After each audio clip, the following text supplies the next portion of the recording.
What is up, YouTube and all my fish keeping friends? How's everybody doing out there in Fish Tank Land? I hope you guys are having a good Sunday. A little bit of a late start, about 8 minutes, not so bad. But I don't know how my audio is, if it's really loud or not. I was checking Rae's audio, but I was messing with things, so hopefully everything is good. Let me check out the chat real quick and see who's in here. Everybody's in here. Let's see. Daryl Dimmer is like first in the chat. Rae was in the chat. For Candy Overhauls, how are you? Good to see you here. Happy Sunday. Happy Sunday. It's like a holiday for me, having my live stream. Getting to hang out with all my fish keeping friends. Science Gal Aquatics, how are you? Very cool.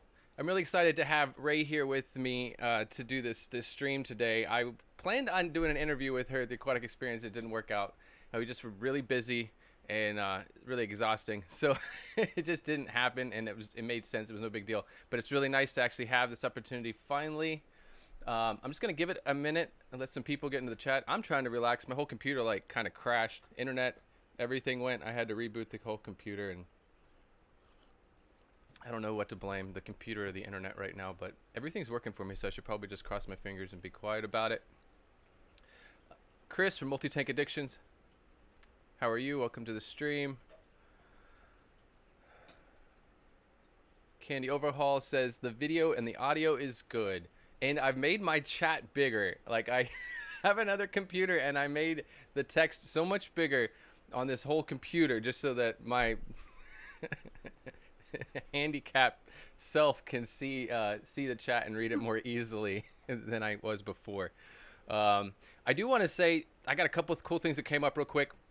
I have my Teespring account is connected with my YouTube channel now, so if you look below the video, you'll see that I have a I have like all the shirts. I got like 23 different designs that I came up with, fun stuff. So I have those, and that's pretty much the only thing I have to fund my channel besides my Patreons, which are awesome and support me. And then I just signed up to be an Amazon affiliate.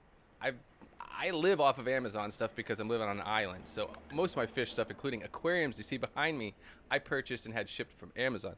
So like I should be an Amazon affiliate. I'm like a perfect salesman for it, but I just never wanted to do that. But I just signed up for that. So that's coming too. I made a little store with Amazon, and we'll see how that goes. See if that gets any traffic. Anyways, I don't want to waste too much more time. Thank you, Candy, for posting that link to Teespring. D from Down the Wormhole. I saw some of your stream today, but I was fighting my computer, so I missed a bit of it. Reels Tanks, how are you? All right, I don't want to waste too much time. I've got Rae sitting over here on the other side waiting, and it's really nice to have her take the time to come and hang out with us today. So let me go ahead and switch over screens here, and let's say hi to Rae from Rae'S Aquaria. How are you, Rae? Hey guys, how's it going? And everybody can hear her as well. I'm assuming the audio is working. I did a little test. It seemed to be good on this side. Yep, just let me know. But it's really awesome to have you here. Really, I've been like looking forward to this for a while. I was gonna try to catch you at the Aquatic Experience, and we both know how like kind of intense a weekend like that can be. Yeah, honestly, it was insane, and I'm so sorry it didn't work out, Joseph. I think, honestly, if you would have caught me then, it might not have been a good interview, because I don't know if you remember my face at that Aquatic Experience, but I was just like a deer in headlights. I think by the time Sunday rolled around, I was just done. Physically, mentally, it was a lot. No, I was done too, so I didn't mind. Like my last few interviews that I did with other people close to the end, I watched them, and I haven't even like shown those yet because I was beat. I looked like I was hated, like I was in pain. I looked like I was in pain, and it was like it's weird because you know as well that we're not complaining. It was a fun experience with a lot of good times, but it definitely took the energy out of me. That's for sure.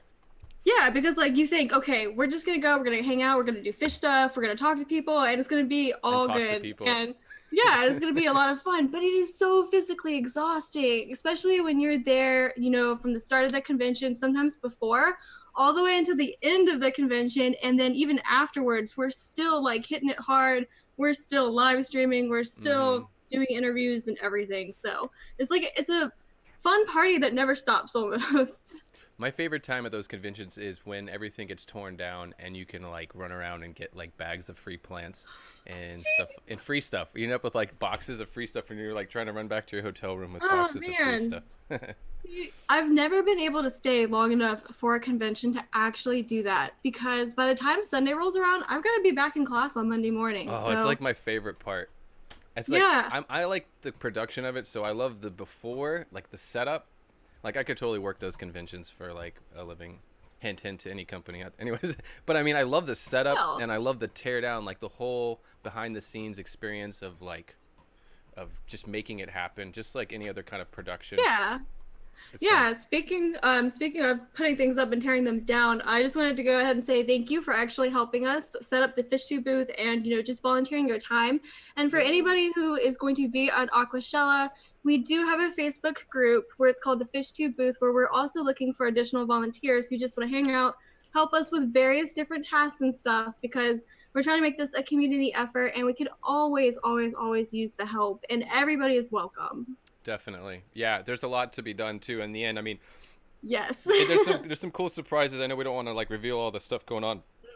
But I personally do like the layout. I think it's going to be nice, and I think that there's going to be a lot of people there. I think that Aquashella is going to be the new kind of spot. I mean, anybody can go and look at the map, I think, and you can see that the Aquashella booth is, the YouTube booth, the fish tube booth is, we're like the epicenter. We're in the very center of the whole convention, and we literally take up 6 booths. So we're one of the largest booths out of all of, you know, we're bigger than any individual like vending booth. Most of those people just have one, they pay for 1 or 2. Yeah, that's very true. And we also have the luxury of being next to, I think they're called Pet Fest. So it's not just going to be just us there. For other people who are interested in other animals and, you know, have other hobbies related to animals, we also have the pet tube people who are going to be there. So for instance, I know that Emma Lynn Sanson and Emily Rose are going to be there. So they're smaller channels, you know, I mean, granted, a lot of us are smaller channels, but it's going to be really exciting to see like those two worlds collide that don't typically talk to one another. But Aquashella is great because not only do we have, you know, the animal community coming together, but of course freshwater, saltwater people. It's just going to be a hot mess. And there will be plenty of vendors, right? I mean, there's like the Amazon room, so there's going to be plenty of vendors that are not salt or fresh fish water related. Yeah. So I heard there's going to be like, of course, like dart frogs and everything under the sun. There's going to be pythons there. So tarantulas maybe. So I am stupid excited to actually get out of the fish tube booth at some point and go check out all the creepy crawlies because I love tarantulas and snakes, but I can't have any right now. So I got to live vicariously through other people. Right. No, I do have a thing for snakes too. I grew up with them. We kind of have similar childhoods in a way. I'm like, I heard through Ron's interview, Ron is killing it. He's doing a really good job of doing some awesome interviews. He's beaten me to a lot of people that I've been trying to get to that I really enjoy his interviews. But he was talking to you and he mentioned that you had mentioned that you kind of got into fish keeping because your mom was really into it. My father was like super big into saltwater, so it kind of stemmed that way. Same with the snakes. So I kind of like grew up with with the stuff. But was your mom into saltwater or freshwater? What was really going on when you were a kid in the house? So it was definitely all freshwater. In fact, I never actually got to experience saltwater through my parents. But basically, my mom actually bred fish throughout the 80s, if I'm not mistaken. And yeah, so we always had a fish tank growing up. In fact, the first fish that I bred were actually angelfish that I believe belonged to her. But they spawned, they actually laid eggs on the heater, as most angelfish just seem to do. So I believe I was like 7 or 8. I took the eggs out, I put them in a separate tank, and I managed to hatch them and raise them. But I didn't understand the concept back then of like live foods and hatching BBS and everything. So I had a lot of failed hatches. But it's because of like those failed hatches and all the other tanks and stuff that my mom had in the house that I think if it wasn't for that, I probably wouldn't be in the fish keeping hobby today. So I really gotta shout out to my parents because not only did they have, you know, the tanks and everything, but they let me do whatever the heck I wanted. So I was always that little girl who didn't really care much, and this sounds weird, for being around other little kids. So you could always find me like knee deep in mud, catching insects and lizards and anything else I could get my hands on. Nice. Yeah, and so you're trying to, we're kind of like into some of the same stuff, really. I think we're gonna see each other making the same content down the line here. That's okay. I love it actually, because even though we're gonna be doing like similar content, we all have different styles. And I'm interested to see, how everybody approaches blackwater tanks or botanicals, that kind of stuff. So yeah, and it's the wild. I'm obviously really into wild fish, and I've been talking about getting into getting more into wild betas, and yeah, that's, to me, that stuff is just so awesome, and it really, like killifish too. Just the fish that are like they literally live in a pool of water in the middle of the jungle and they're like or literally between like wet leaves for a certain amount of days or weeks or months until it rains again. And it's I don't know, it amazes me. It amazes me. It's not just like live bears or something. They go through, I don't know. Anyways, they go through a lot to survive. And. I totally agree. In fact, I think that's what actually got me into killifish. I mean, of course, I saw Jan from Inglorious Bettas. She had killifish, and I was like, what the heck are those? So I got more in depth into like doing research and everything for killifish, and finding out that certain species of killifish, they'll lay their eggs and the pool will completely dry up. And, the parents will unfortunately perish because that's their primary goal, is to lay eggs and pass on the next generation. And certain species of killifish have to go through what's called a diapause, where basically they go through periods of drought. And it's not until that rainy season happens that it's like the magic of life happens, and suddenly the eggs just go from these little tiny balls to living creatures again. And I find that so fascinating. The science behind it is incredible. Yeah, and the fact that they can actually they can grow for a little bit. The egg can develop a little bit, and then when it starts to dry up, they like go back into like a dormant stage, and then they can develop a little bit if it gets wet again, and then they stop. It's cool that they can start and stop as they want to, depending on the weather. Yeah, I agree. Actually, I can't think of any species on top of my head, but I know for a fact that certain species actually do require multiple diapauses, like you just described. So they actually won't even get to live hatching until they've had like 3, maybe even 4 diapause periods. So, and if I'm not mistaken, the fastest growing vertebrate in the world is actually a species of killifish, and I think it's a pupfish. Don't quote me on that though. So yeah, it's really cool. I love them. Yeah, killifish, and then another one that I've bred, which was an easy one, but a good first like spawning fish, was Danios. Zebra Danios. Oh, nice. Nice. I've never had luck with them. I need to try. They're really fast though. That's what they're like. They're like killifish. They develop very quickly. I'm gonna have to check them out when I finally have tanks, because unfortunately I've got such a limited amount of space. It really sucks. Yeah, well, that's what I deal with too. I mean, I live in a small studio apartment in the Caribbean, and I have to work with what I can do, and so that's where nanofish come into play too. Yeah, absolutely. I feel like they're going to be all the rage if they're not the rage already. So I know that you like German blue rams, but is there any other like epistogram or dwarf cichlids or anything like that you're interested in getting into? Yeah, I actually saw an import list recently, and there were a lot of different species of epistogramma on there that I've never even heard of. So I don't want to say the species yet because I want it to be a surprise, but in the next, 4 months, don't be surprised if I show up with some extremely weird off-the-wall species of epistogramma you've never heard of, because just like I saw that list and it's like my eyes lit up, and I think I need some, because the only other epistogrammas that I've experienced are cockatoides, and I think that's it. I feel like it's a cockatoides and things like that. They end up, people go for pretty fish. Like I have epistos that were wild caught from Peru, and they're to me they're not like, most people would be like, they're pretty plain, but to me they have their own beauty. I mean, there's just, you really got to look a little deeper maybe, but there's colors there. There's really cool colors there. But I really enjoy. I brought those back from Peru, and I really didn't want them. Dean kind of pushed them on me. Well, Dean Tweedell kind of pushed them on me. He's like, you know, you went there, you did that. You should have something. I really just wanted the blue tetra. That was what I fell in love with there. Yeah. And anyways, so but I got those, and now I'm hooked on the idea of them. I like the fact that they're not as aggressive as like an African cichlid or something, and you can plant the tank, and you can have tank mates even a little bit, and they'll still work out. So. Yeah, I agree. I think that blue rams and like, you know, other types of dwarf cichlids, I really do feel like they should be more popular than they are because they do make such a good community fish.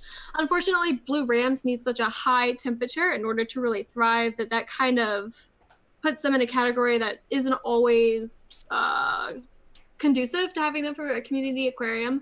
But other dwarf species of Epistogramma, I feel like could really feel that niche. Yeah. And well, and Dan from Dan's Fishes, he's been bringing in some other stuff, that some more random epistos and stuff that are wild caught and things like that. Nice, so, I love it. Let's see, you're starting to get into shrimp too. Yeah, I keep trying. I keep trying. I have cherry shrimp right now that have been going strong for like 3 years, I think. Mm-hmm. But for whatever reason, whenever I try to like branch out from the cherry fish that cherry shrimp that I already have, it's just like it never works out. And I have an RO machine now, so hopefully that'll help me out. Because last time I tried, I had well water, and that did not go well. So. Yeah, it doesn't seem to work. If you have a TDS, a tap water TDS of like more than 100, it's just kind of hard to get it. You'll never get it under 100. You know what I mean? If you're unless even with 100% water change, you're still gonna have 100. So like you really want to keep it a little bit. Anyways, yeah, I do RODI and it works, but I feel like to have a good Caridina shrimp tank, you want to start from the ground up. Like you want to design the tank with the proper substrate. You want to start from scratch, knowing you're putting shrimp in there when it comes to them. But I think if you do that, they're like, to me, they're like cockroaches. Yeah, excuse me. That's what I keep hearing. Yeah. The only problem at that point, and then once you get it like I've managed to make them like explode, now you have to split them. You have to start moving shrimp around because it'll crash too. If you can crash a whole tank of shrimp that way. Yeah, so. And I've also heard that if you want to keep certain color types of shrimp, you know, really colorful, that you have to also do some culling and stuff. And that could be soft culling, like giving them away, but you want to make sure that you keep your nicest shrimp so they continue to look nice. So I hear it's some work, but I think I'm ready at this point, especially now that I have a good water source. I just got to commit. That's really what it comes down to. It turns into a lot of tanks, I'll tell you. It turns into a lot of tanks, that's for sure, especially if you're trying to do anything selective with shrimp, which is where I was starting to go with it. And then you realize you need a lot of tanks. And then, well, I don't want to get too deep into the shrimp, but yeah, then it comes into like moving them around.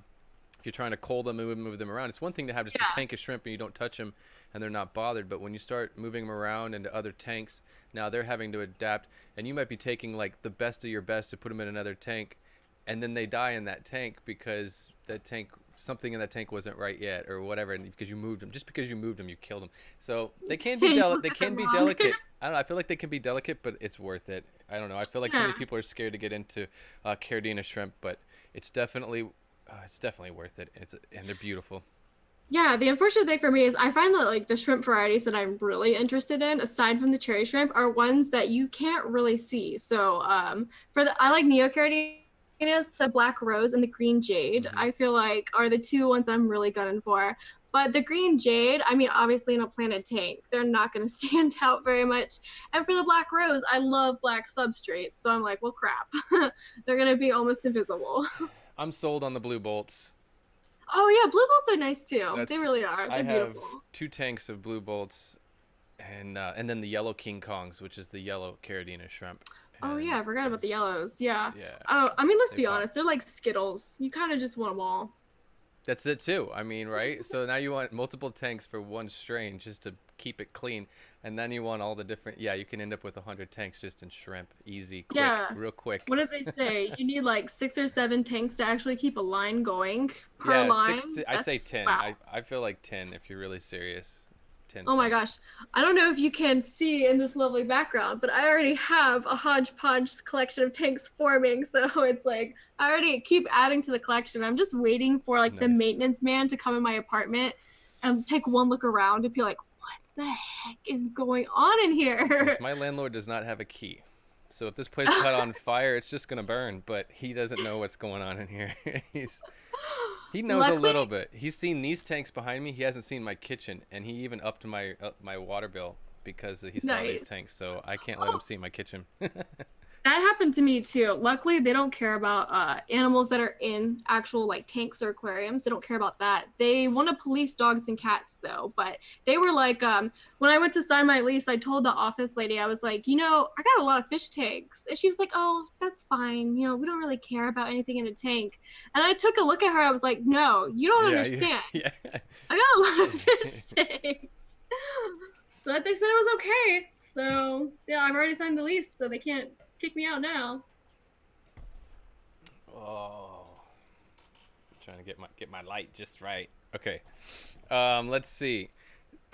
What else? Just blackwater tanks. That's stuff that we've been we're both about to make a whole bunch of blackwater tank aquarium videos. Anyways, no, I mean I live in a place where it's all here and available for me. Like I literally have a West Indian almond tree outside my door. Like I have 500 leaves in a box right outside my door, just waiting. But I'm like, it's because of that. It makes it fun. It's just and after being in Peru, you see the reality of it. Like all these pretty green tanks behind me, like the aquascape tanks, woohoo! Like it's pretty and it's cool and all, but like that's not really reality in nature, especially South America. I mean, it was just leaf litter and tannins and all that, and it's like. I came back from Peru and it's like... Has it changed your perception of what fish keeping is, basically? And yeah, a little bit. And for me, it's about making the fish happy, right? So yeah, totally. I want to recreate their natural environment. It's not even so much to please me, it's to please the fish. So I've kind of gotten stuck on that. It's hard for, you know, I like aquascaping and I love the plants and all that, but they're like, they're separate things. They're different. Yeah. I try aquascaping, but I find that, I don't know, I just don't have the patience to sit there and do like the rule of thirds and, you know, try to plan it out beforehand. I just like to dump a whole bunch of stuff in there and just like make it all, I don't know, look like a jungle. And that tends to be what I gravitate towards anyway. So blackwater tanks sound perfect for that. Yeah. And maybe some crypts or some Anubias. Yeah, stuff that doesn't require a whole lot of light to grow. And yeah, just like you were saying, if you go out into nature, you won't find those sterilized aquariums. And I find the sterilized aquariums work well for like breeding setups and stuff. But if you want a really naturalized tank and see colors on a fish that you've never seen before, blackwater just seems to be where it's at. Well, and for me, that's how I look at breeding. Like my tanks, my breeding tanks are where I want to put the leaf litter and stuff because I want to create the infusoria and all the microorganisms so that the fry have stuff to eat, and it gives the parents a place to spawn spawn in within the leaf litter, and it's just safety, and it helps build up the nitrogen cycle. Like for me to cycle a tank, all I have to do, not all I have to do, but to start a tank, go in and take a bunch of leaf litter out of another tank, a handful of leaf litter, and drop it into a new tank. And pop and drop. But now all of a sudden I've got a handful of like billions and billions of different microorganisms and everything in my hand that I just put in the water. And like I definitely did something. I'm not going to say the tank. I'm not going to say the tank cycled, but I definitely just seeded that tank with a bunch of stuff. I started something, you know. That's a fair point. I actually am kind of jealous, and maybe I'll start doing stuff like that too, because when I started hatching killifish again, I realized that I really don't have access to paramecium or infusoria or anything like that. So to already have a setup like that would be really nice for at least raising the fry. It would be kind of hard to pick eggs on certain spawners and everything, but I feel like raising the fry would be totally beneficial. So I might have to steal your idea. Well, I have I did a video on it, but I have an infusoria tank, which literally it's a bare bottom tank, just a bed of leaf litter, and then I've been taking pairs. I haven't been successful yet, but I've just been keep trying first one thing and then move on to something else. But I have these imperial tetra, which are also wild caught from Peru, and I have a group of about 13 or 14 of them, and I've been taking pairs at a time and putting them into that infusoria tank and trying to get them to spawn in that leaf litter, and then pull them and just wait and see. And I don't know. Maybe they are spawning and they're getting fungused over because there's something else in that leaf litter, some fungus alive in the leaf litter. I don't know. You never know exactly, but you gotta try. Yeah. Sometimes you just have to adjust one parameter and try again in order to try to pinpoint exactly what it is. I mean, and it could just be a trigger that you just haven't discovered yet, you know, certain temperature of water. Right. It could be, yeah. Cycles. Or, I had a discussion with somebody in a betta forum actually like a couple weeks ago, and we were discussing that our male bettas tend to breed better during rainstorms. And it's like the craziest thing. It's like they start to build their bubble nest right before a huge storm. So little things like that. You never know. Fish should have natural barometers. Definitely. Yeah, and it's just those little things you just don't really know until you try it and you're like, oh, that's what it was. Exactly. So let's talk a little bit about Aquashella again, but in regards to, you know, we have the fish tube booth. And Aquashella, most people have probably seen videos already about this already, but Aquashella does their raffle, and they collect proceeds from that. And this year they decided to take all of the profits from the raffle and donate them to charities. Yes. And they went ahead and said to the fish tube booth, to all of us fish tubers and content creators, influencers on YouTube and whatnot, if you were to go out there and make a video, $100 in your name or in your channel's name will be donated to one of two different charities, right? So you've been working with the fish tube booth, working for the fish tube booth to help set this all up, and you've been actually, as far as I've been told through the grapevine, you've been the one kind of communicating with the two charities on behalf of the fish tube community. Yes? Yeah. So, you know, we were talking about what kind of charities to pick, right? And we wanted to make sure that we were also being inclusive. So we had the idea of going with one freshwater, one saltwater. And after much deliberation, because there are a ton of great organizations out there, we just settled on Project Piaba as well as Coral Restoration Foundation. And it was honestly really nerve-wracking to reach out to those reps and be like, hi, you don't know me, but we want to give you money.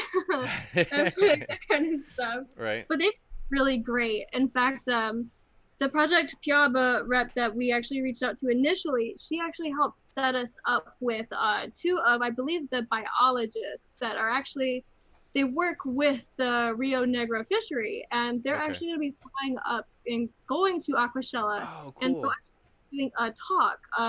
I believe it's going to be at 11:30 on Saturday. Oh, that's so awesome. That was, yeah, it was actually a little unexpected. So if anybody's going to Aquashella, look for their talk, because I hope I can be there, because I think that what they're doing is absolutely incredible, and it's really cool that we actually have people that work with the fishery coming up to give us a talk and tell us about their plight. So that's awesome. Yeah, they're doing a lot. So we've got the two charities. We have Project Piaba, which is the freshwater charity, which is they're out of Rio Negro, which is in South America, and they're working with the Amazon. And then you have the Coral Restoration Foundation, which is more of the saltwater charity. Yeah. So from what I understand from the Coral Restoration Foundation, it was actually started by a guy named Ken Nedemeyer, I think is how you pronounce his name. And he was basically an aquarium hobbyist, fisher and everything. He was based out of Florida. And he started actually creating a coral nursery using staghorn corals. And I don't know like how familiar you guys are with staghorn corals, but they are gigantic, huge, beautiful pieces of corals that actually look like antlers. So he started with those, and he ended up branching out to other types of staghorn corals, I guess what we would consider SPS. And he has started what was one nursery into multiple nurseries, because if I'm not mistaken, they now have a global initiative where they have all these nurseries working together to create coral nurseries where they'll take fragments, grow them out, and then they'll actually place them on the reefs. And Florida is unique because they actually have the third largest barrier reef in the world. So it's like here in the United States, we actually have one of the most important barrier reefs, and that's where the Coral Restoration has started with their efforts, but they've since branched out to other nurseries too. And that's like in the Florida Keys too, right? Yeah, Keys. It's called the Florida Reef Track. So if I'm not mistaken, it's southern Florida on the East Coast, but gosh, my geography is not that hot, let's be honest. Yeah, when I was looking on their site, I saw the address said that somewhere in the Florida Keys is where at least their headquarters is. So where they originated or something like that. But it's just really cool to see how they do that, how they literally have, if you check out the website, I do have links in the description of this live stream. I have links to both of them. Candy's been putting out links to them as well. The links that I have will take you directly to a place where you can donate funds to one of these. So if you're not going to Aquashella, you're not a content creator, you're not going to make a video or whatever like that, you can always still donate to these causes, to these charities. So the links are down below, but if you check out like the Coral Restoration Foundation site there, you see that they literally like created these racks, look like little Christmas trees, and like the coral looks like little ornaments all over the tree, and they're just like dangling coral and farming coral, thousands and thousands of pieces at a time, and that's just really awesome to see people doing that. If I'm not mistaken, okay, so I don't know if this movie is actually connected to the Coral Restoration Foundation or not, but when I first saw this concept of a coral nursery, it was that documentary called Chasing Coral. And it's actually really cool to see just these metal racks just with these living creatures on just growing in the middle of the ocean. And the neat thing about coral is, as far as I've been able to find, there is no actual set lifespan on a coral. So in theory, corals can live indefinitely from what we've gathered, because they're like self-cloning almost. Every polyp is different. So it's just really cool to sit there and just see people, you know, trying to come together and help out these coral reefs, because they are in desperate need of help. And if anybody's interested, the docuseries Chasing Coral, it was on Netflix. I don't know if it's that's still a really good one. And what I learned from, I watched that myself, and what was really cool that I learned from that, and I should probably have already known this, but I've never really, my father was in saltwater, but I never really personally got into it. But when you watch that, you understand what they really explain to you what coral bleaching is. And I never realized that there was this symbiotic relationship between algae that's actually living within the cells. Yeah, like the zooanthelia or something like that. It's living within the cells of the coral itself, and they work together symbiotically to kind of feed each other nutrients. So when the temperature changes, that algae dies in the coral, which makes the coral white, but then it starts to get weak because it doesn't have that symbiotic relationship. And but the pigment is where the pigment of the coral is literally coming from the algae that's living within the coral. Yeah, because corals actually rely heavily on photosynthesis, which is what they get from that algae. So it's a pretty tragic docu-series. So if anybody is gonna watch it, be prepared. Grab your tissues, because it's gonna tug at your heartstrings. Well, to look at the Great Barrier Reef and to look at the before and after pictures, you know, it's a fact. Shocking. Well, you can't deny that. It's like you cannot deny that. You can't look at that and say, no, we're not doing anything. We're not damaging the environment at all. It's fine. Everything's fine. Yeah. In fact, I think that's going to be the one thing that actually presses me to get scuba certified, because I want to dive the barrier reefs before, they could go. You know what I mean? And so I want to see them in person, just in case they aren't around 25 years from now. And I am deathly afraid of the ocean, so it's going to be fun, but it's going to be worth it. I usually do, I like to just go out, snorkel, fins, and do free diving, and just go out and play offshore. I've scuba dived here and all that, and that's fun and all, but I feel like that it puts a lot of pressure on your body. I know people that are in scuba divers for 30 years, and they just look like raisins from all the pressure on their body going back and forth and creating the atmospheres and stuff. It is what it is. You gotta do what you love, but I don't know, I don't do so well down there sometimes. I enjoy it, I've had fun, but it's just a lot of stress on the body, I feel like. But it's like going into outer space in its own way. What was I gonna did you check out that game yet? So okay, we'll get into this real quick. like I was gonna say in the beginning, you are honestly one of the a good example when it comes to a channel of quality over quantity. You know, you really haven't. If you look at how many videos that you've created, not to like put you on the spot here or anything, but you look at the amount of videos that you have created, it's not a lot compared to what you've created in regards to views and subscribers and stuff like that, and watch time minutes.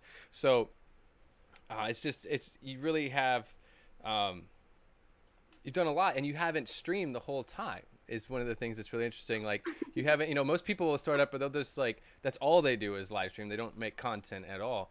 But I think you're a good example of quality over quantity, and the fact that actually making edited videos is where it's at. Like, you can live stream and that's fun. Like, we're having fun right now. I'm not gonna get a lot of views out of this or anything. It's not gonna be great for my analytics, but I'm having fun, and everybody here watching is enjoying it, getting to learn a little bit more about you and stuff like that. But anyways, so you live streamed for the first time the other day, and you were gaming too. And I'm not much of like a mainstream gamer kind of person. I don't have time to get good enough at the game to even want to keep playing it. You know what I mean? That's okay, because the games I play, honey, you don't need to be good at them. Right. I'm a skill. So you did like your first live stream just the other day, besides streaming with Ron, right? Well, yeah. So, I mean, Ron was like my first real one-on-one stream. Before that, I had been on the Aquatic Experience live stream very briefly. But the Stardew Valley live stream that I did, was it last week, was my first one by myself. And I gotta say, it's hard. Like, what you do, Joseph, is not easy. I mean, I just like, of course, I had to pick something complicated too, right? Because I don't know how to not complicate my life sometimes. So you have the aspect of keeping up with chat, which is difficult on its own. Like, even now, I have to say, I haven't really looked at it. I do want to say thank you real quick, though, to the Fish Barn, to Mike Howe for the $5 super chat. Thank you, guys. I'm so sorry. I'm trying to get better. We'll see him at the Aquatic Experience. Mike Howe, mHowe9. Nice. Otherwise known as mHowe9, or the fish tank barn. He's really into salt water. He's starting to get into fresh water, but yeah. That's thank you awesome. for the $5 super chat. I appreciate that. Yeah, I'm trying to watch the chat, but I think people realize that we're having our own little conversation trying to watch the chat. Guys. I'm trying to keep up for questions, but I know Candy I feel like Candy is running my chat right now, and I really appreciate everything that she does. It's awesome. Dude, Candy's amazing. Everybody go subscribe to Candy. She's got the greatest YouTube channel with nothing on it. So wait, so did you check out that game yet? You didn't check out the Mega Aquarium?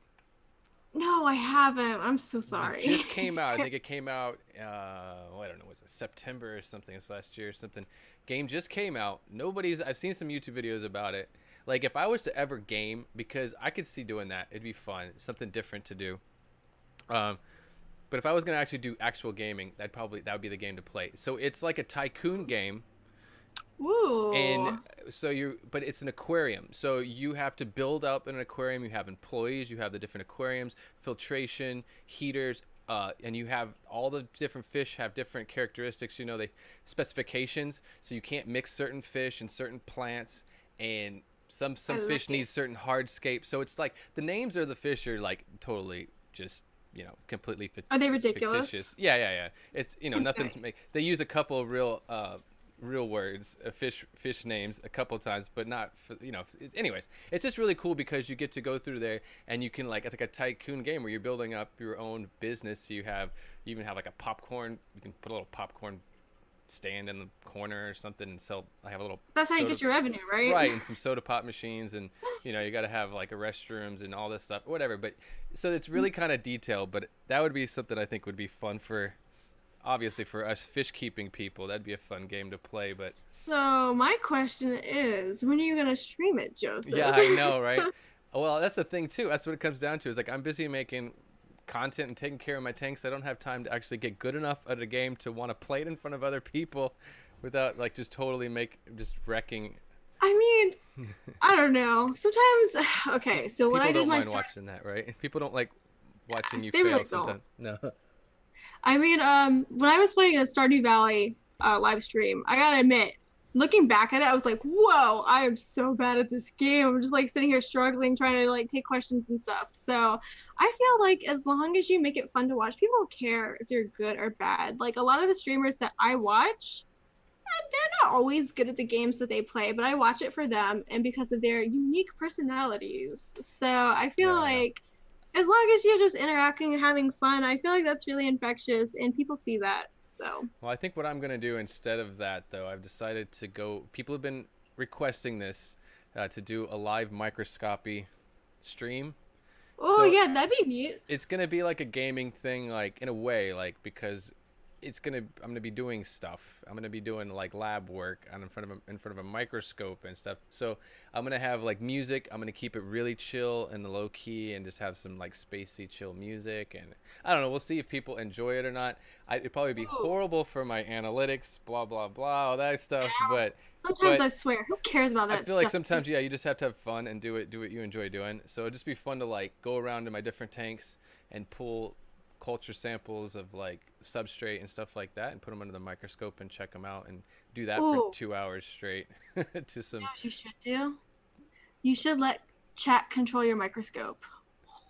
That might get a little weird. That's what I was gonna do, but for super chats, maybe, you know, like if you for super chats you can you know, anyways.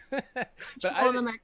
Yeah, control the microscope. No, but it would be really cool to see how it plays out, to see if anybody enjoys it. It's really nerdy stuff. I don't expect a lot of people to be. I expect there to be like a handful of people that are like, oh, I can watch this for hours. Honestly, I think that it takes that type of experimentation to figure out what actually works. And oh, hi, we got a visitor. And sometimes you never know. You could strike it big, but you would never know unless you tried. So. Select Pets was asking about the. I see one question finally in the chat here. I just realized my chat was frozen. That's why I haven't. Select Pets was asking me the name of the game again. It's called Mega Aquarium. No, sorry, just Mega Aquarium. It's one word, Mega Aquarium. It is not a free game. It's a PC game, but it is. I think it's like $19. Not even. I think it's less than $20. I think it's like $14, $14.95 or something. But you go to the website. There's a couple of videos you can watch it. There's some gameplay on YouTube as well. But you can get pretty big. Like you can build up a really big aquarium with like, you know, huge. You can go as big as you want to. It's just like it'd be like one of the mall tycoon games or something where like instead of building a mall, you're building aquariums and fish and hardscape and plants and they, you got to keep up on it. So you have to have the employees and make sure they're feeding the fish, keeping the tanks clean. You got to check. You have to monitor the water quality for all the tanks individually. So it kind of like get out of hand if you can get pretty intense. I am living for that, honestly, because I miss the simplicity of tycoon games. Because I was actually looking on Steam like last month for some type of tycoon game, and they just don't exist anymore. I feel like the farming games are kind of like that, though. Yeah, like this Farming Simulator, like 2019 or whatever edition they're on now, and that one's fun. But I don't know. It's just maybe it's because it's like me being nostalgic and like harkening back to when I was young. All we had was Zoo Tycoon and Sim City kind of thing. Right. But I miss them. I want to say hi to Greg Jones from My Aquarium Box. How are you? Hi, Greg. And thank you for the $10 super chat, Daryl Deemer. I gotta get it correct. I always mess up with his match name. Daryl. I was hoping he could be at Aquashella this year, but I don't think he's making it this time around. Rack from River Life, how are you? Leona, welcome to the stream. Oh, let's see. So what do you got coming up? Sounds like you got some Blackwater aquariums coming up. Yeah, so the main projects for this year, because I don't have a whole lot of time with doing the fish tube thing, because not only is it going to be for Aquashella in Dallas, but we've got Chicago, and then the aquatic experience in Jersey. So, and I'm actually still in school right now too, so I don't graduate until May. And for business, right? Yes, for entrepreneurship is my concentration. So I don't have a lot of time for anything. But if we look behind me, I actually currently have 3 species of killifish that are currently hatching out. So one of them is critically endangered. It's called, oh my gosh, Scriptophia simian etzelli. So those are critically endangered. That's going to be one of my major projects this year. I also have blue galaris, Niger Delta eggs that I need to hatch out. So killifish is definitely going to be a primary focus this year. Very cool. What else? I think I want to get back to snails too. Snails, that's another thing. You like your snails, yeah. I do, yeah. They're not for everybody, and a lot of people don't like them, but I think they're adorable. And I actually have rabbit snails in this aquarium right here that you guys can't see. But I want to get good at rabbit snails before I show you guys my rabbit snails. They're totally new, and I've never had them before. I'm thinking along this wall right here, I'm probably going to put my seahorse aquarium, which is going to be one of the next projects I do this month. And other than you are actually going to do that? I thought you were saying that was something you'd like to do. I'd love to do seahorse. It's on. Oh, cool. It is on like Donkey Kong. So one of my dream aquariums has always been to have seahorses. And they are also having a really hard time right now with, of course, climate change. You've got your pollution, and they've actually been overfished for the, what do you call it? Like Chinese medicine trade, I think is what it is. So yeah. So what do you see on Amazon? Because you see those really cheap seahorses that are like $50 for a dozen or 8 or whatever. What are those? No. What are those? Are you talking about the exoskeletons or? No, they're live. They have live seahorses for sale on Amazon, and they're dirt cheap. So I'm just wondering what species. It must be like something that's not. So, if I had to take a wild guess, I would say that those are probably wild-caught dwarf seahorses. Hippocampus. Okay. Yeah. Oh gosh, I can't remember the genus name, but I'm pretty sure that when you see dirt cheap seahorses like that, they're 9 times out of 10 they're all wild-caught. Oh wow. Captive bred seahorses are incredibly expensive for a reason, because they are they are kind of difficult. Let's be honest, to captive breed. So if I had to take a guess, I'd say they're wild caught, and don't purchase them. Yeah. And what the primary diet would pretty much just be live baby brine shrimp for something like that? Yeah. Yeah, that's exactly why they are such a pain.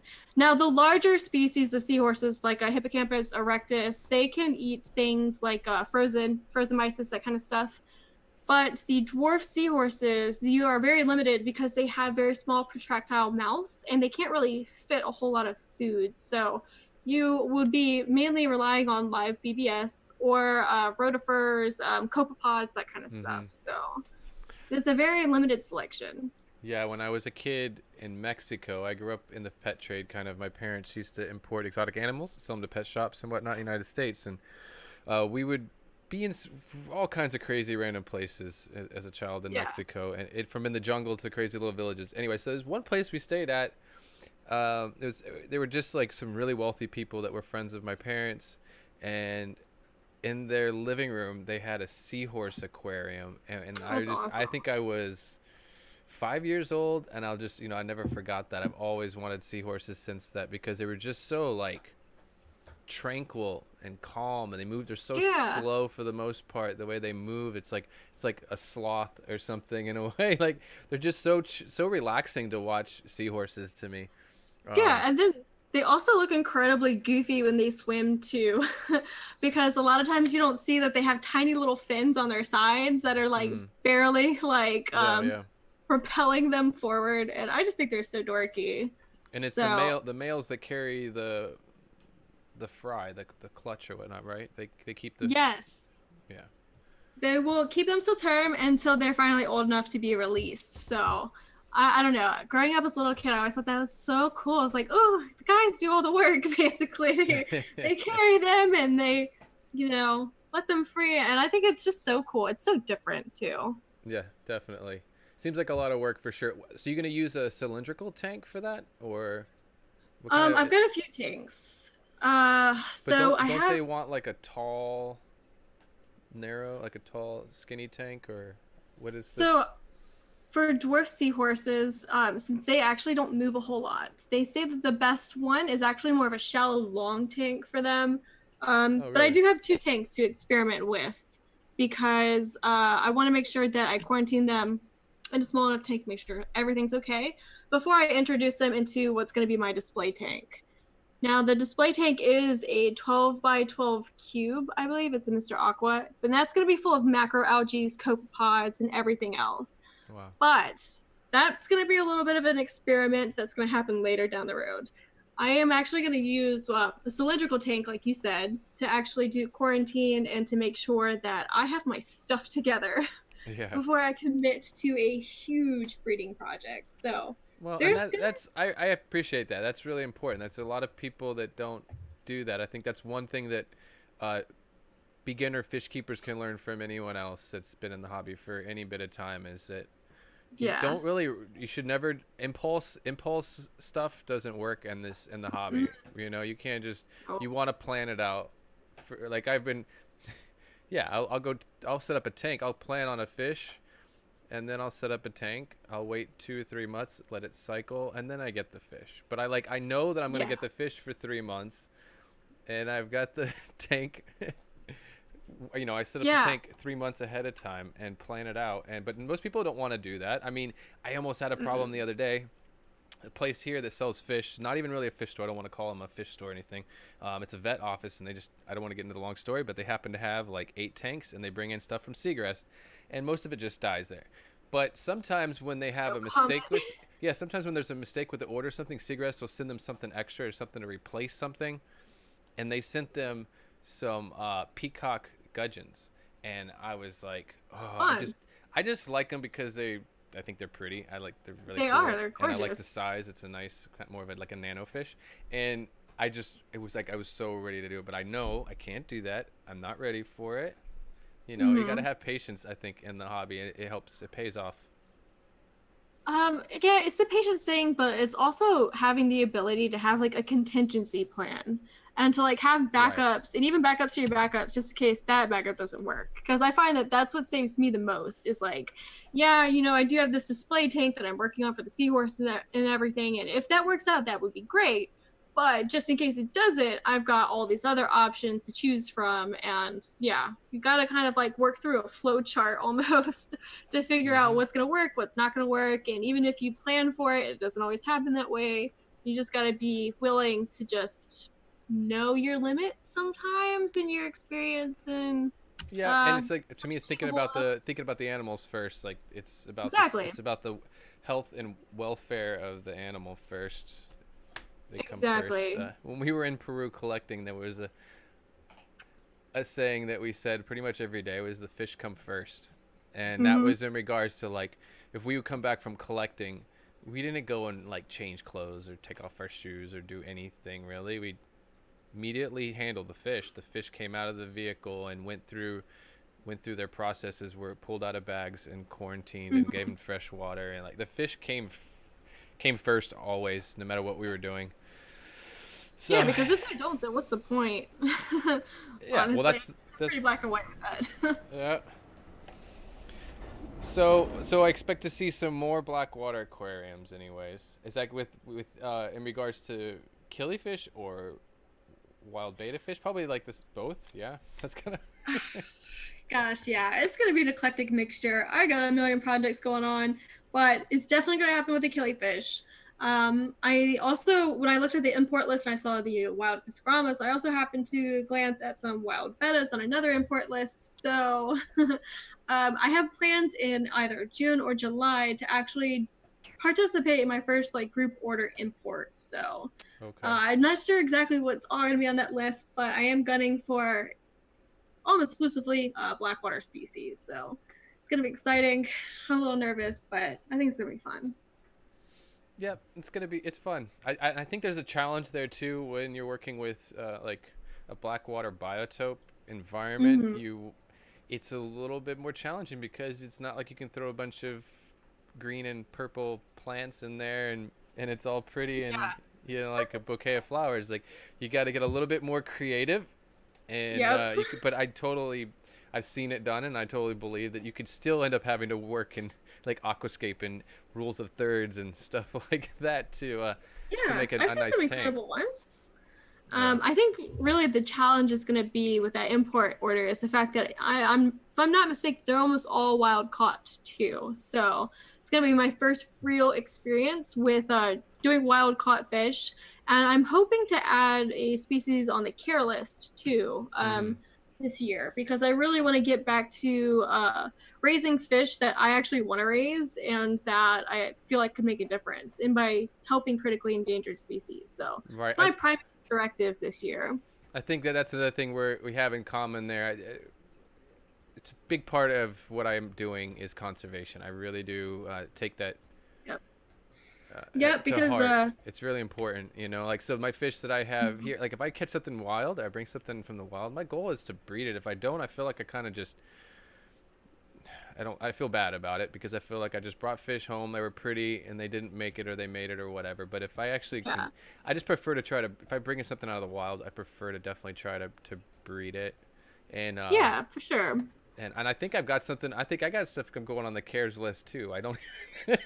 I wasn't planning on that really, but the blue tetra, I don't think it's on there yet, and it should be on there. I know that it's on the red list, and I'm having such good luck with it breeding.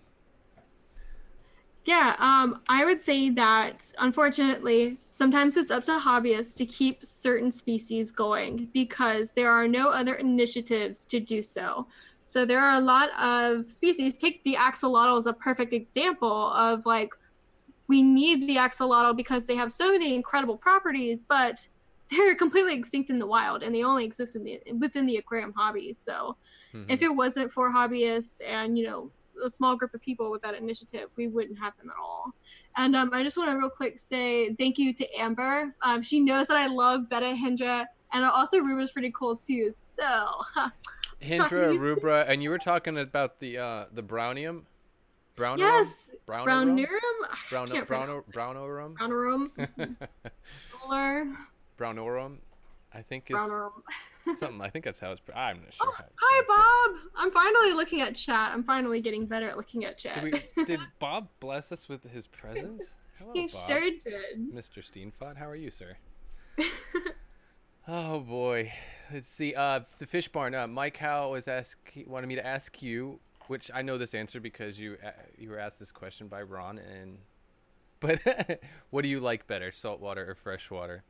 Oh no! But you answered this already. I don't think it changed in a couple of weeks. Yeah, it's like, okay.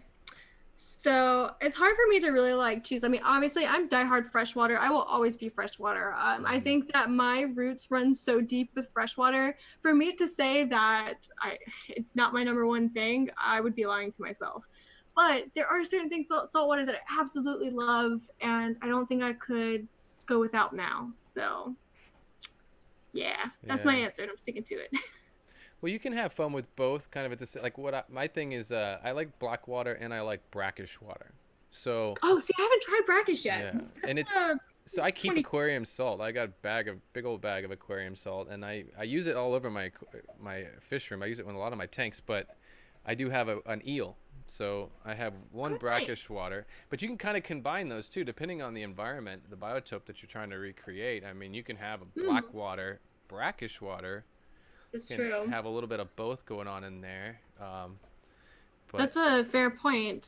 Some of the American species of kellyfish that I were looking at, I was doing some reading, and a lot of them might actually be able to take brackish parameters. So I thought that was interesting. And there are so many great American native fish that I'm kind of find myself being pulled towards them. Because they can live through so many different types of biotopes, like you were saying. There's also sailfin molly, too, that I've been trying to get my hands on. I know that it's native to the coast of North Carolina, and they don't look like much, but they got the most incredible, like, mohawk things that I've ever seen, and I want them so bad. Yeah, there's supposed to be mollies down here. I don't know if they were introduced, but there's people in St. Croix have found mollies in some waterways and stuff. So I don't know. I've been tempted to go down there and check them out, but I'm feeling like they were probably introduced, kind of one of the things like Florida. But it is funny though that, you know, in the American hobby, most of our fish are coming from breeders on the other part of the world, and we kind of forget that we have there's a lot of really cool species that Yeah, are totally. indigenous to North America that are, so it'd be cool to see that. I'd love to see those American killifish. Yeah, there's actually a really cool Facebook group that I recently joined, but they do only native species tanks. And there's actually a lot of really great darters. What else? There's pygmy sunfish, which I actually used to keep like way back in like 2011. I had like Elasoma gibralti or something like that. But pygmy sunfish are another really good one. And they're you've got the Florida flagfish, which is killifish, and several different like pupfish. Like there's just so many to choose from, and you like don't really see them center stage in an aquarium. So I think that's a really cool niche if somebody else wants to also participate in that, because I don't have enough tanks.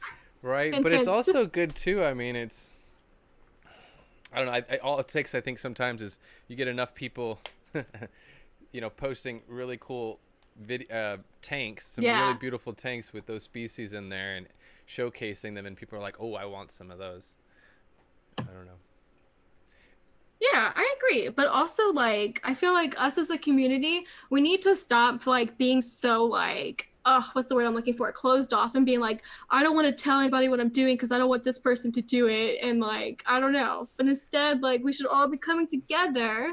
In my opinion, I agree and all with doing that. it. Yeah, I agree with that. I think in the end, I think most of us have the same goal. I mean, some of us, I'm gonna be careful how I talk about this, but some of us might have, our own business goals and things like that. But besides that, oh, is that on your side? I was like, what is that? As this, I thought it was on my side. I got one back here doing something too, but what was I gonna say? No, I don't know. I don't even know what I was gonna say. We're talking about being super secretive about our hobbies and not really wanting to share. Yeah, I feel like the end goal really should be that we're creating content that is going to help support the future hobbyists.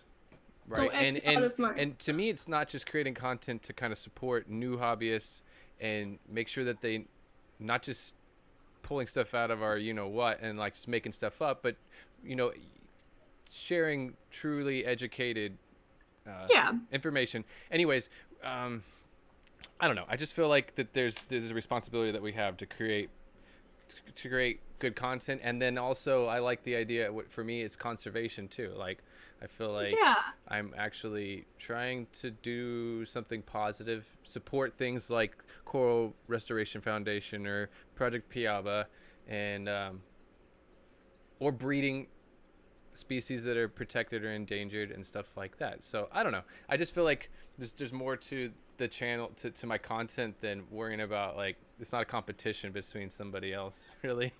Because I think we all know that you could have 200,000 subscribers or whatnot, but if you're not gonna live off of YouTube advertising. So unless you got to still come up with something else. Nope. You're gonna have to. I think anybody realize you get over 10,000 subs or whatnot, and you realize, oh yeah, I'm gonna have this isn't this does Google AdSense is not going to pay the internet bill. Dude, it's fickle. It is fickle. And I just want to clarify, I'm not saying that obviously there's some business sense that you shouldn't share with people because that's your competitive advantage. But I feel like there are certain things where we collectively we could just do so much better together rather than being off in these separate little groups or by yourselves. So I don't know. Right. I think I'm just gonna end that rant.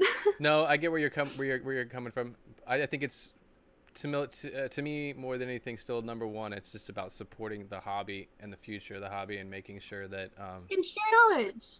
Yeah. What good is knowledge if you keep it all to yourself? I mean, let's be honest. True. Yeah, and there's some people I know that are have their own little secrets about how they might do something in their hobby personally. Not about content creation, and they just don't want to share it. But it's you're holding the rest of everybody back from keeping that fish alive, maybe, or making that fish breed or something. Yeah. So so this is a mini rant, and no offense to anybody who might be watching who's local to me, but I've noticed that in my aquarium club, sometimes that's a very common mentality to have, where everybody's super hush hush, super secretive about how they got this species to breed. It's just so so weird because you always want to ask them questions and they have to like do this weird little dance to like avoid your question rather than, I don't know. They could just be like, you know what, I don't want to share that. But instead they just like, they skirt around it so hard. It's just weird. Yeah, I've had a few people do, they give you like this roundabout answer like, well, all fish should probably have a little bit of that. And I'm like, no, I asked you, should I give this to this fish? She's like, yeah, all fish probably could use a little bit of. I'm like, okay, thanks for the answer. Okay. Is he in the chat? I'm looking over here in the chat. Is the person that said that to me in the chat? Because that kind of something really happened. It's not a big. Never mind. It's not really a big deal. No, but I get what you're saying. I think that we all kind of do need to be to come together. That's kind of what I have been attracted to in this hobby, or the YouTube platform, is that like we have a community here. We're not just and we're real people. It's not just like, I don't know. What were you gonna say? I'm sorry. Exactly. Although Mike from Mass, if you really do have that super secret way to keep your tanks perfect while also being lazy, you can DM me because I would be interested in that. Your secret is you don't take sleep or breaks. I don't know. I feel like Mike from Mass, man, he's got a family and stuff, so he needs to be able to make sure that he can do everything. I can't imagine what it must be like to have so much going on. I mean, I get to be a selfish college student where all I have to worry about is myself, basically, and my animals. Right, and passing those tests. Yeah, yeah, which don't get me wrong, I'm not trying to like sell that short. It's pretty difficult, but I realize that other people have a lot more going on in their lives than I do.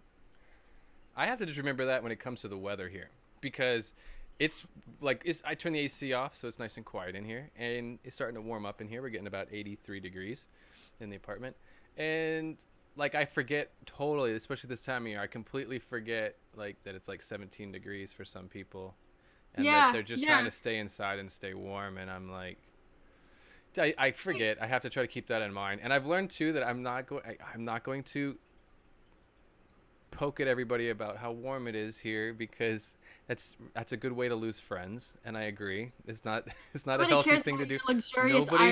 Nobody wants to hear that it's 82 degrees here, and I get that, but I get it too because I was just back there for Christmas, and I like was visiting family, and I was like, whoa, this is intense. Yeah. It's just depressing to me, cold weather, but there's me. I shouldn't say that because everybody's like, yeah, why don't you come up here and deal with it like with the rest of us, you know, like.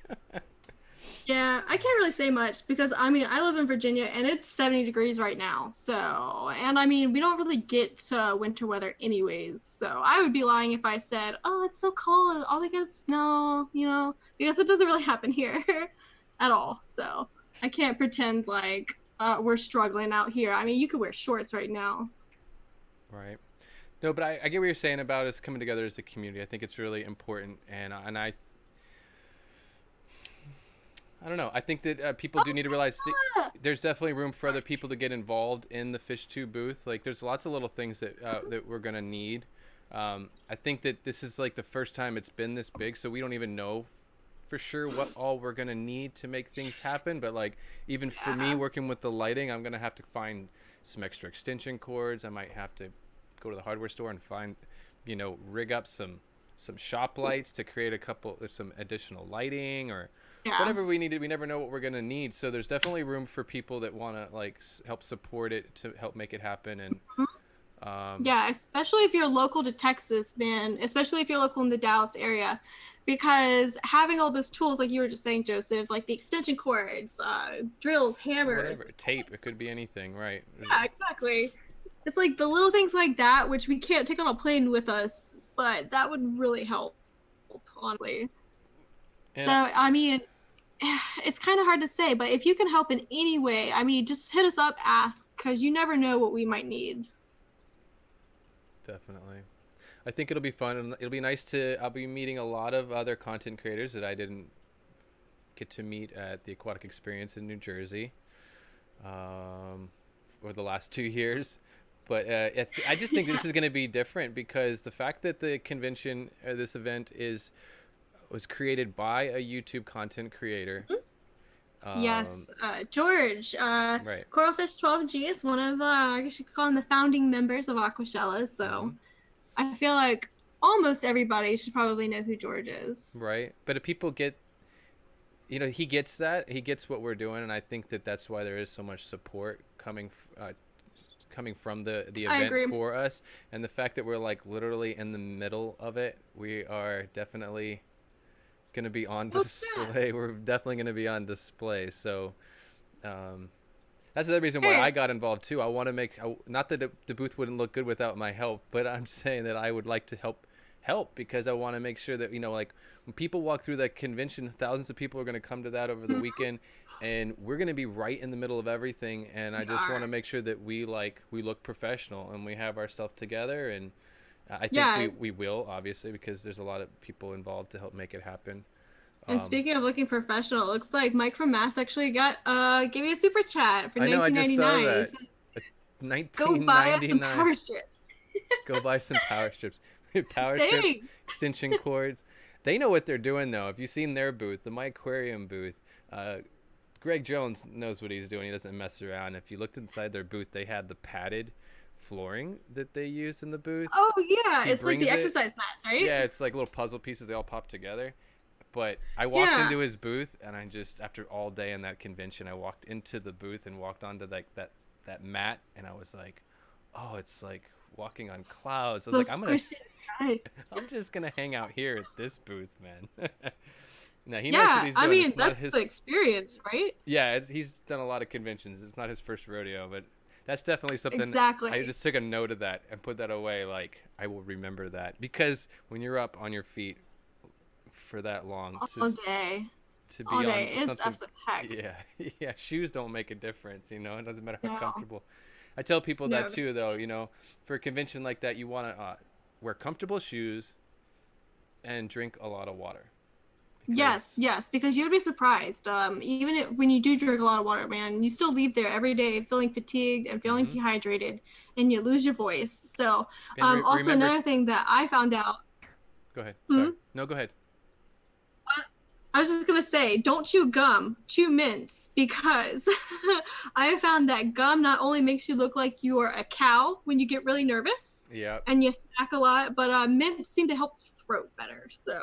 Well, and I did that for a couple of my interviews, and I got home and I was beating myself up so much. I was chewing gum in the middle of an interview. I was chewing gum, yes, because I'm talking to a bunch of people and I'm in their faces or whatever, and want to have something just to keep anyways. I was so upset with myself. I was like, what? That's so unprofessional. You're sitting there chewing on gum. You look like you don't even care about what you're doing. It makes you look so unprofessional if you're chewing gum while you're on camera. I'm like, I will never do that again. You don't even mean to. No, and you're just trying to be comfortable. A long rough day. You're just trying to be comfortable too, or whatever. But Greg Jones, thank you for the $20 super chat.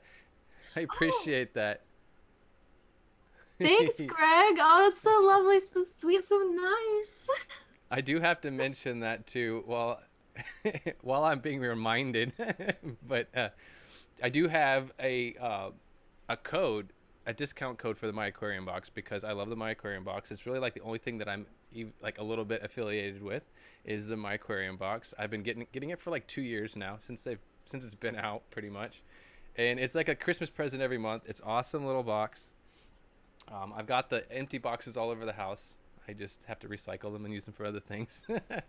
Anyways, but it's MABJH, and that's like My Aquarium box JH. MABJH, and it'll give you $5 off your first My Aquarium box. So that's my spiel. Nice. But yeah, I support them because I really enjoy that box. It's fun. They do a saltwater box, freshwater box. Now they have they have their own line of foods, and they've got hardscape, driftwood, and a lot of cool dried botanicals as well.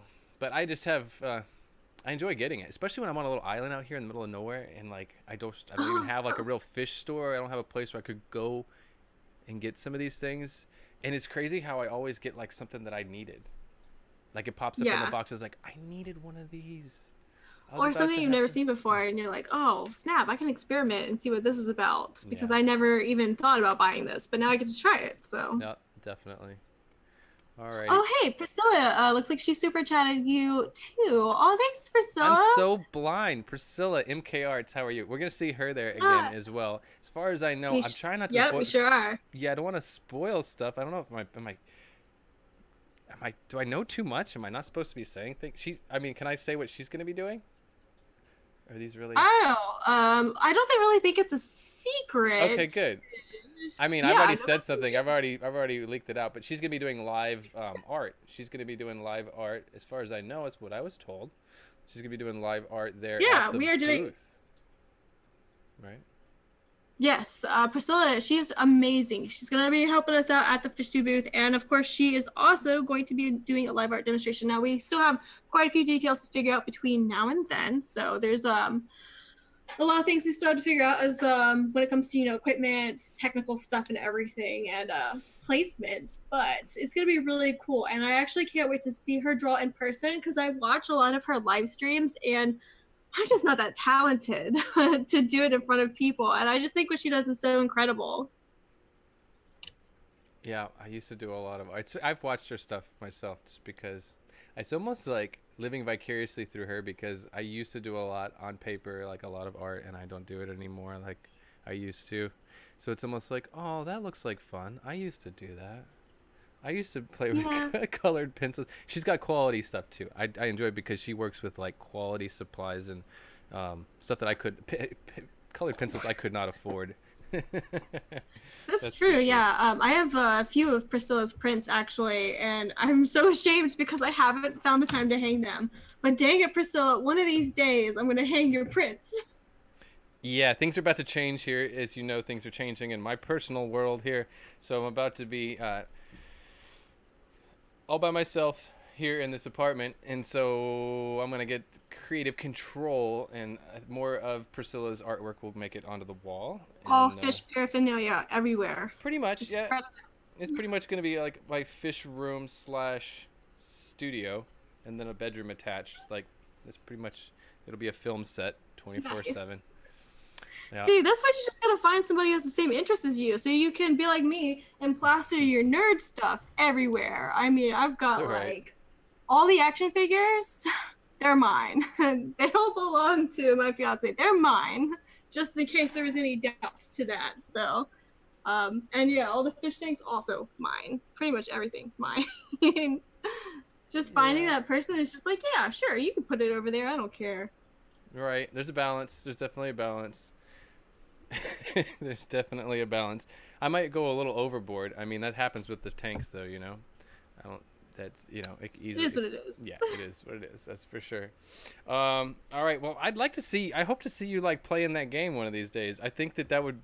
Well, besides that, I'd like to see you streaming regularly. I think that you do a good job at it, and I think that there's a good reason to wait to do it. Like I waited a year before I started live streaming, as far as I remember. I was creating content for a year before I actually streamed because it's like, to me, it's about the content, and I love your content. But there's a point too, and like people want to just have a moment with you, and I think that you have a lot of viewers out there that are just waiting for you to live stream so that they can like interact with you live and ask you questions and stuff like that. Yeah. So.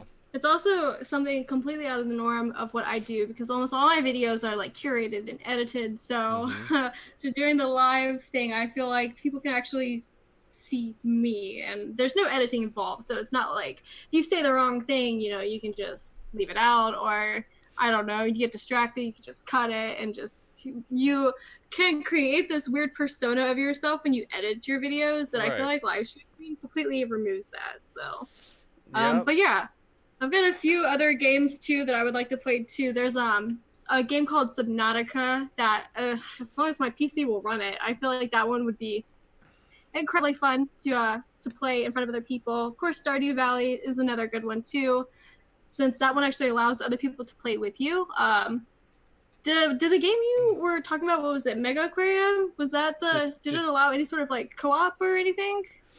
No, it's called Mega Aquarium, just one word. Mega Aquarium. But you just gotta check it out. Check out on its website or there's some YouTube videos of some gameplay that people have put up. Yeah, I'm gonna have to check it out. It's fun. It looks like fun. I just know that I could sit there and mess with it for hours. I don't really have that. And I would just beat myself up later and be like, you just played that game for 3 hours. You haven't eaten. You Oh, haven't that's done... not fun. See, No, you you can't gotta... do that to yourself. I have to find a balance, but I would just like, I think you got to play a game so much to even just get good at it in the beginning. You could put down like, 50 to 100 hours on that game before you can be like, all right, I can let other people watch me. I Do this. understand. There are some games like Red Dead Redemption 2. Yeah. I love that game, but I take such long breaks in between playing it that I don't think I could let people see how many headshots I miss when I started back up. So that's one of the only real like mainstream games that I ever played, and I loved it because it was like Grand Theft Auto, but it was in the Old West, and I was like, oh, this is cool. I can play this. It was kind of nerdy in a way for me, so I could get into it. It wasn't just all like shoot them up and kill them. I mean, there's definitely all that in there too, but yeah, the storyline is so good, and of course now they have online multiplayer too. So Red Dead Online, so you can really band together with other people or have other people band together against you. It's chaos basically, but it's a lot of fun. Nice. So I'm completely going over my time, which I didn't think there's anybody going after me. No one's complained. But there's so many cool people hanging out in the chat. I'm not ignoring anybody in the chat, just so you know. I see everybody in here, and I appreciate everybody hanging out. It's good to see Mike from Mass Aquarium and Aquarium Monsters as well. Devin Peppers, V-Stag, how are you?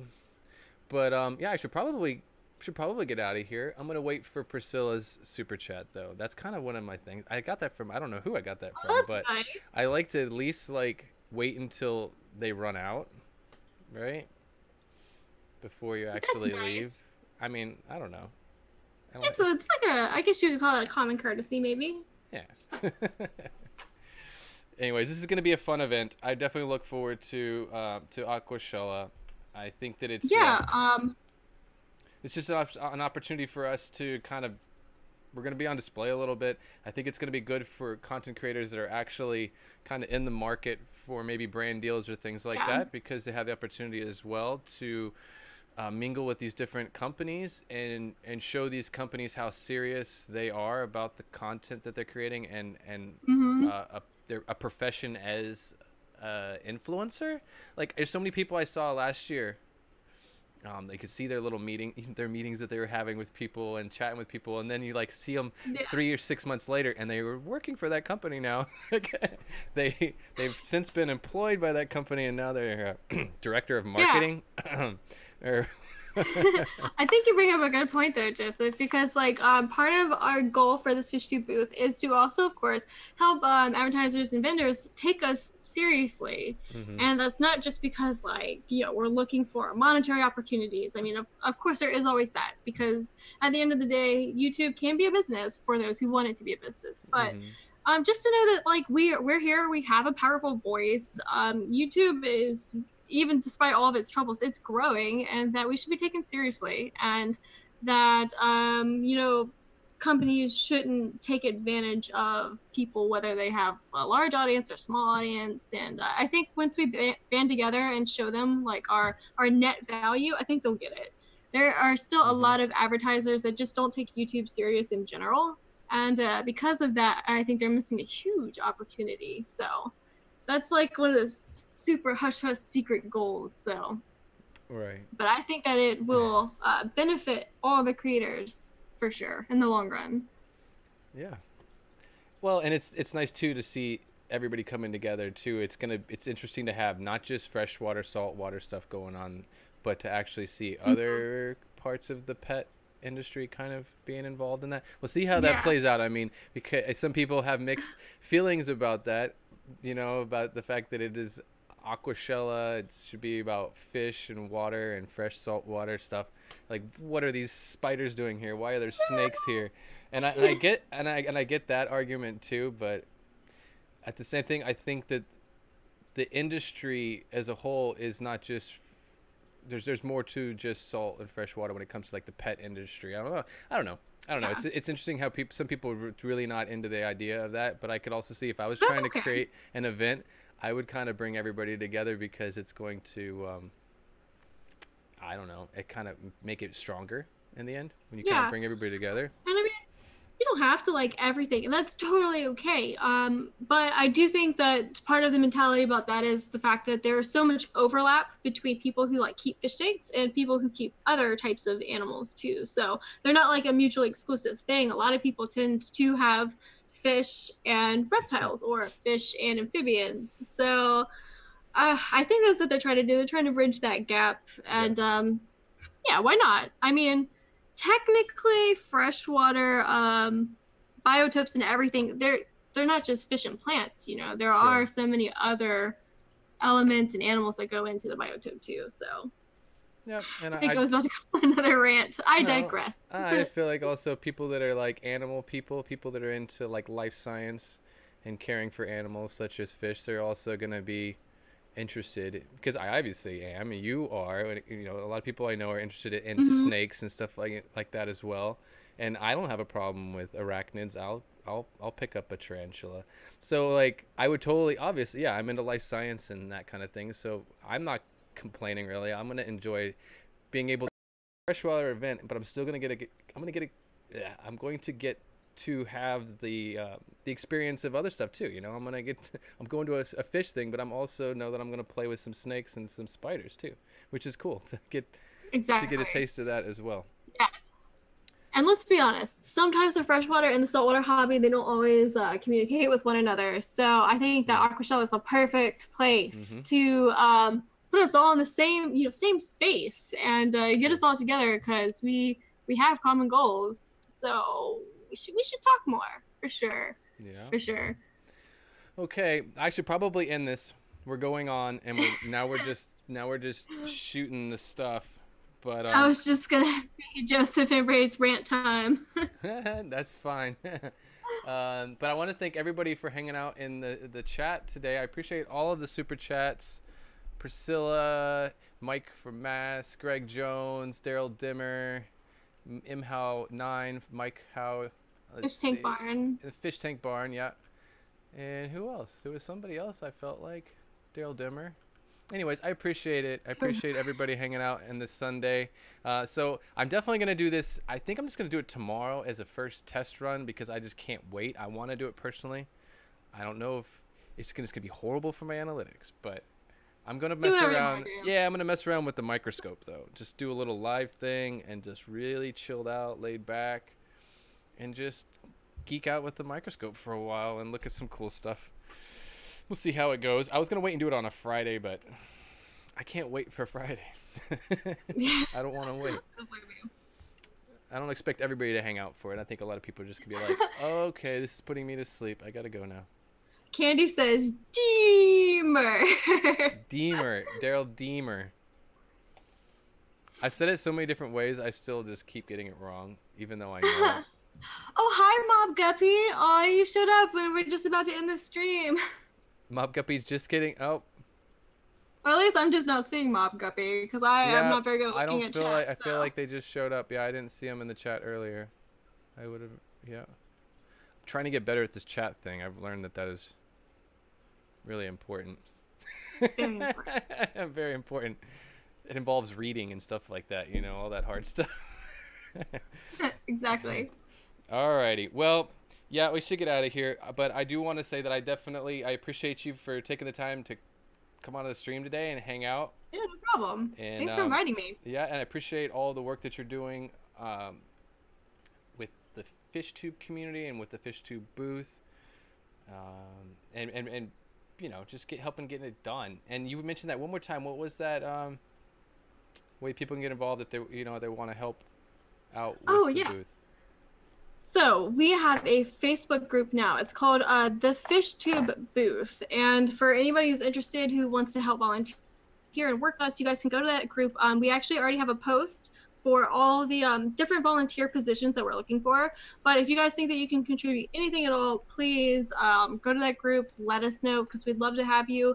And even if you don't want to volunteer, stop by, come hang out, because I mean, we're putting this booth together for, not for us, but for you guys, for everybody. So everybody's welcome, and yeah, it's gonna be a great time. There's gonna be some surprises there too. We got some like events. Oh yeah. Gonna be doing stuff, not just standing there. Exactly. Exactly. Lots to Definitely. do, but we gotta keep secrets. So. Yeah. Anyway, so thank you so much, and I look forward to seeing some more content from you, some Blackwater Aquarium, some live streaming, maybe some gaming. Yeah, it's gonna get weird. It's gonna It's get gonna get weird. weird. That sounds like fun. All right. Well, I just want to say goodbye to everybody. I thank you guys so much for hanging out. I really appreciate it. Thank you for all the support. Aquarium Monsters, thank you for that $10 super chat. Really do Oh, appreciate thank that. you. And Let's thank you, see. Priscilla, for linking that group. Yeah, for throwing up the links. Thank you, Priscilla. Thank you, Big City Betas, for moderating there, as well as Candy for everything that all the links that you put out there, all that you do. I really do appreciate that, as well as Yeah, you guys are the rocks, honestly. yeah. This is a community. I don't know how I would. I don't know. I wouldn't be in this if it wasn't for everybody as a community. It's definitely. When I was a younger channel, that definitely I felt that within the first couple thousand subs, just really feel like Mm. the true community, the real people with real feelings that really cared and want to support each other and build each other up, not tear each other down. I think that's a big thing that I always try to preach and keep into mind, that I'm, I only have positive things to do here on the platform, and it's all about supporting each other, educating each other, building each other everybody up. I love to see other people making content, and I agree. There's a saying, I think it's like a rising tide lifts all boats, which is probably one of my most favorite sayings, honestly. yeah.